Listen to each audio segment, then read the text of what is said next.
इस वीडियो में हम क्वाड्रिलैटरल एक्सरसाइज 8.2 के क्वेश्चन 2 सॉल्व करेंगे। क्वेश्चन 2 है ABC is a rhombus and PQ, R and S are the midpoints of the side AB, BC, CD and DA respectively, so that the quadrilateral PQRS is a rectangle।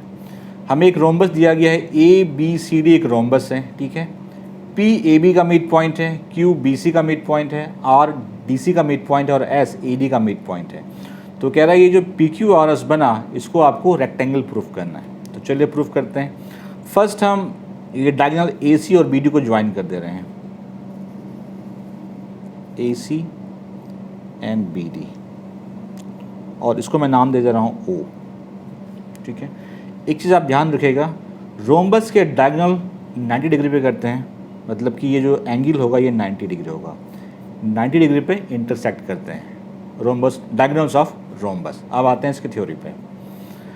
In triangle ABC, P जो है वो AB का midpoint है, Q BC का midpoint है, तो PQ AC के parallel होगा और PQ equal to half AC होगा बाय मिड पॉइंट थ्योरम, ठीक है। चलिए लिखते हैं। In triangle ABC, P and Q are midpoints of AB and BC respectively. P AB का मिड पॉइंट है और Q BC का मिड पॉइंट है। Therefore PQ equals to half AC and PQ parallel to AC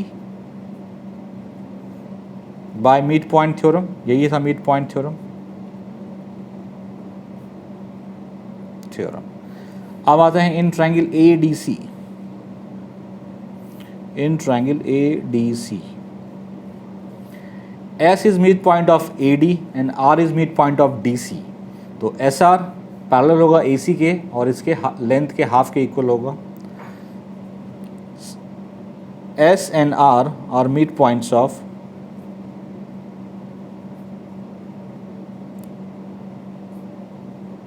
AD and DC। Therefore, SR equals to half AC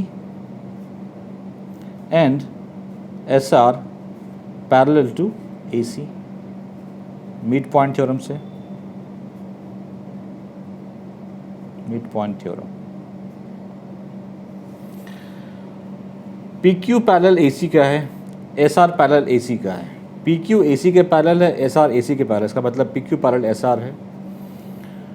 PQ parallel to SR और SR half AC है, PQ भी half AC है, तो PQ और SR equal हो गए and PQ equal to SR।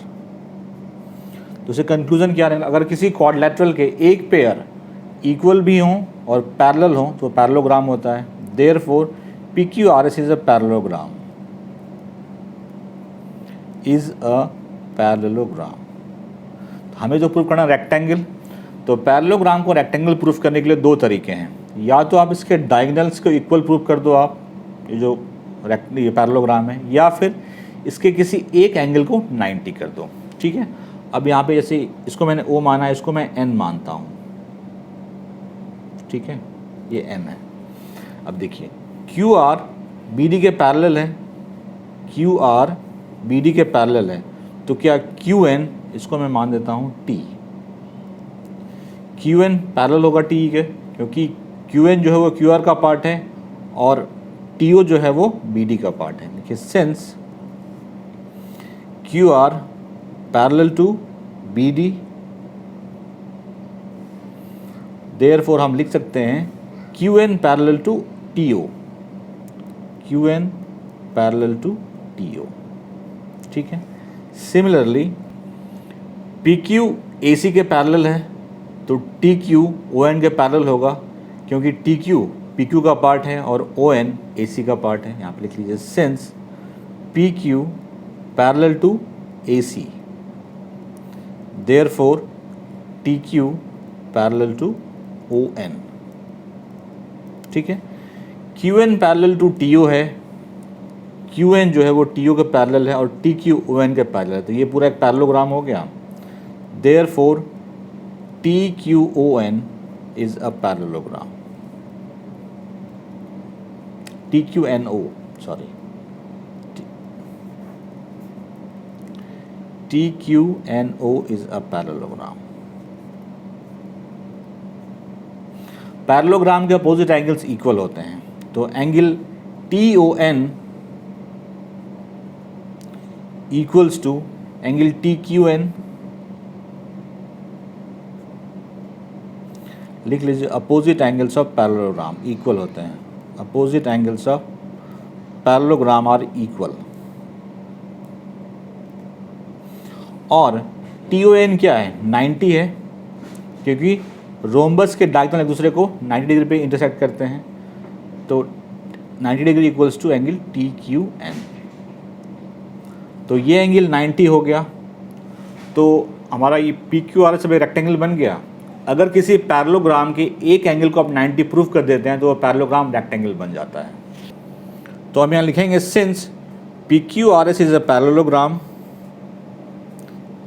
Parallelogram and angle Q is 90 degree, therefore PQRS is a rectangle। यही हमें प्रूफ करना था, प्रूफ हो गया। कोई क्वेरी है कमेंट सेक्शन में पूछिए, विल गेट रिप्लाई। वीडियो अच्छा लगा लाइक शेयर जरूर कीजिए। Thank you very much.